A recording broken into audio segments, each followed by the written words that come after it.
të stagnacion politik që ka bërthy Shqipërinë, edhe ardhmja duhet dërtojmë një qeveri teknike me figura me duart pastra. Njerëz që flasin bukur ka shumë Shqipëria. Njerëz me lukë të kushtueshëm ka shumë Shqipëria. Njerëz me moral të pastër ka shumë pak Shqipëria. Ti kërkojmë në fund të botës dhe ta qeverisim 6-7 muaj, dasha të krijojmë një atmosferë të pastër, të krijojmë zgjedhje, pastaj të vendosim popullin shqiptar se kush duhet ta udhëheqë Shqipërinë. Jo klanet e patronazhistave. Qartë. Kjo është zgjidhja vetme për Shqipërinë. Qeveria teknike dhe angazhimi i gjithë botës shqiptare brenda dhe jashtë ku është të ndërtojmë një qeveri teknike me duart pastra, të mendojmë për të familjarë që s'ka punë mojt, mendojmë për të pensionistin, mendojmë për të një dergjë në dyrët e sanitariumit pa ilaçe, atë që rrit 8 vjet në zyrët e drejtësisë pa marrë zgjidhje. Ka shumë probleme Shqipëria, nuk është vetëm Zverneci. Ishte manja e Zbergut Zverneci, manja. E qartë, Zotika, për të kthyer medaljen nga krau tjetër, nëse një grup qytetarësh do të ushtronin të njëjtën dhunë ndaj punonjësve të një kompanie private, mendoni se reagimi i policisë do të ishte aq i vonuar sa në rastin e këtyre pamjeve? Nacionalisht, policia do ishte shumë agresive me ato qytetarë që do dhuronin hotelet me gjema, siç ka qenë gjithmonë. Por prap nuk është fajke policia dhe relativizojmë shumë çështën, po e humbën kohën më marrë me të punë. Policia është kthyer në vegël, po përdoret shëmtur. Mund të kemi edhe ne vllajën tonë, njerëzit tonë, miq tonë polici. Nuk kanë ato as nivel, as mundësi, as forcë, as pushtet ta zgjidhin këtë problem. Ato çka të shkojnë punë me marrë të rrogë, bëjnë atë gjithë thonë. Nuk do të merren policinë. Problemi ka u kapet për brinë shtot populli, nuk kapet për bishti. Kush mendoni se dha urdhrin Zotika për përdorimin e këtyre mjeteve dhe mendoni se ka një zinxhir të qartë përgjegjësie për të gjithë atë që ndodhi atë ditë në Zvërnec? Urdhri kuptohet më zonjë, aty të marrësh tender me bëhet të punime pranë atyre njerëzve që bëhet fjalë, do të jesh me lidhje të forta në qeveri, do të jesh ke njerëzit më të besuar qeverisë. Ato pse i vun telet me gjema, që njerëzit mos filmojnë, që njerëzit mos bojnë. Ti majnë sa më larg, ato nuk i duan transparencën, duan konspiracionin. E qartë, por nga ana tjetër, mendoni se institucionet tashmë kanë dështuar të krijojnë transparencë dhe dialog me komunitetin duke çuar situatën në këtë përplasje fizike, pasi në thelb të konfliktit qëndron kundërshtimi i qytetarëve ndaj ndërtimit të resortit në një zonë me status të mbrojtur. Po çfarë institucionesh po flasim me zonë që i emëron në ama vetë? Çfarë do presim ne ka dash sule, që herë kërces i gjet para kryeministrisë të Shajt Ramën, i herë tjetër bëhet si pul të lavdur Ramën. Ky është integriteti, pasaporte morale e figurës që ka zgjedhur Rama në atë qeveri. E vetmja shpresë që unë mbaj, e kam thonë vazhdimisht, është SPAK-u. Pse? Sepse SPAK-u ka mbështetjen e ndërkombëtarëve. Ndërkombëtarët kanë tjetër optikë. Unë jam një shqiptar si gjithë tjerë, po duke pasur 30 vjet në Evropë kam ndryshuar mentalitet. Gjithë shqiptarët që jetojnë në shtetit kanë ndryshuar mentalitet. Ja din shihen lirisë, ja din se çdo të thonë dimensioni të drejtave qytetare, që drejta ka njeriu. Shqipëri njeriu është numër. Këtu njeriu është vlerë, është figurë, është institucion në Perëndim. Mbrohet me gjitha llojet e ligjeve.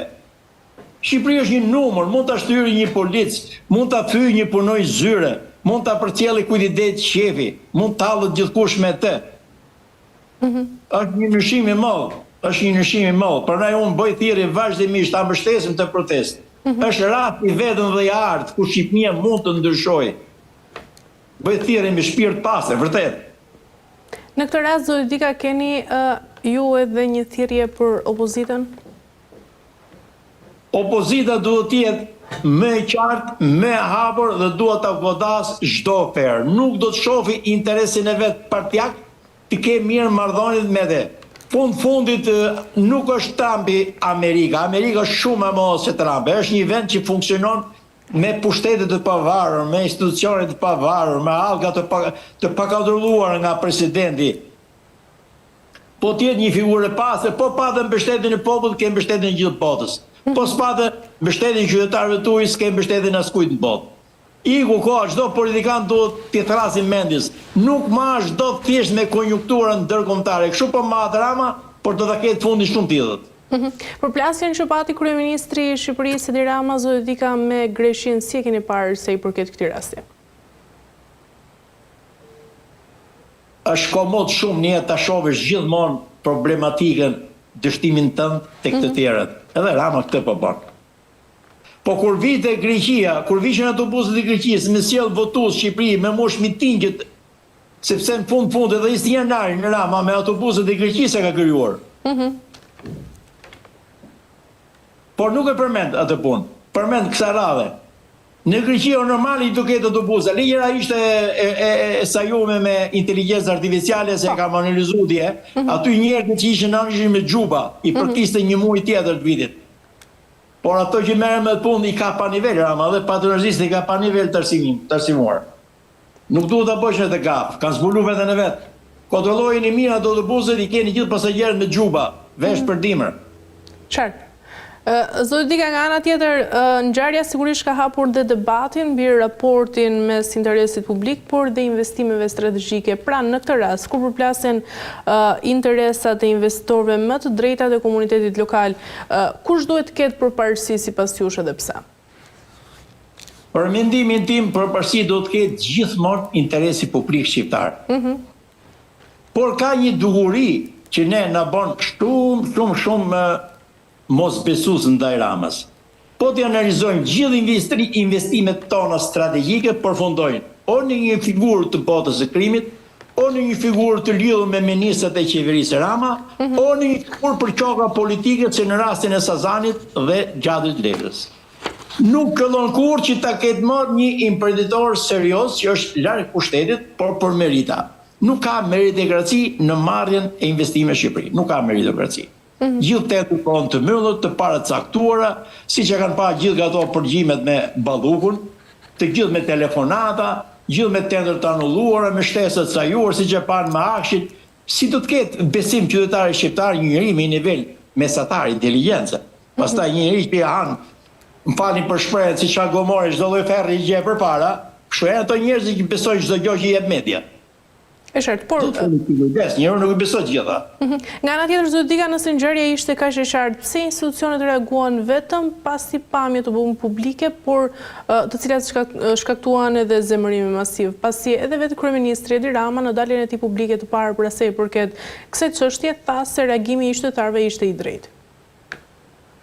Shiko, para fakteve, faktet janë kokë forta. Ai sa i bie murit me kokë, i bie faktit me kundërshtim. Rama i detyruar nga këto fakte kërkoi të japi vetes një lloj plastike në veprime, elasticiteti. Por veprimi vetëm që unë shpresoj është gjithmonë spaku. Të gjithë tjerat nuk kam asnjë lloj shprese. As nga shërbimi informativ kombëtar që morën dion rrogët, asnjëherë s'kan nxjerrë një afer ndonjë shteti shqiptar, as nga kontrolli i shtetit, as nga financat e shtetit, as nga lloj gjë. Qartë, mirë, zoti Dika, për ta mbyllur, sepse jemi në fund. Pyetja e fundit, çfarë garancish mund t'u jepen më tej qytetarëve pra që raste të ngjashme, qoftë si kjo e Zvërnecit apo qoftë si ajo e Rjollit, nuk do të përsëriten më tej? Garancia vetme është bërë transparencë me gjithë tendrat me sensibilitet të madh kombëtar. Duhet bëhet një transparencë, një komision parlamentar, një hetim i thelluar. Sa më thellë të shkosh ma delet zeza dalin me zullumet e kësaj qeverie. Po su nxorën zullumet në shesh, gjithë nuk ka besim moke të që bërën me mrapa. E ka humbë besimi këtë qeveri. Qartë. Mirë, zoti Dika, unë ju falenderoj shumë për informacionet dhe ishte kënaqësi që ju kisha sot. Faleminderit dhe për ju që na dhat mundësinë hapësirën të shpreh mendimet tona. Shumë faleminderit. Ju falenderoj shumë. Mirë, shikues nderuar, kemi arritur në fund të këtij emisioni dhe për ditën e sotme ku ndalëm sërish tek çështja e Zvërnecit, protestat që janë organizuar nga qytetarët, por edhe ngjarja që ndodhi para 3 ditësh në Zvërnec. Mbyllim këtu ditën e sotme, bashkëjemi sërish nesër deri atëherë.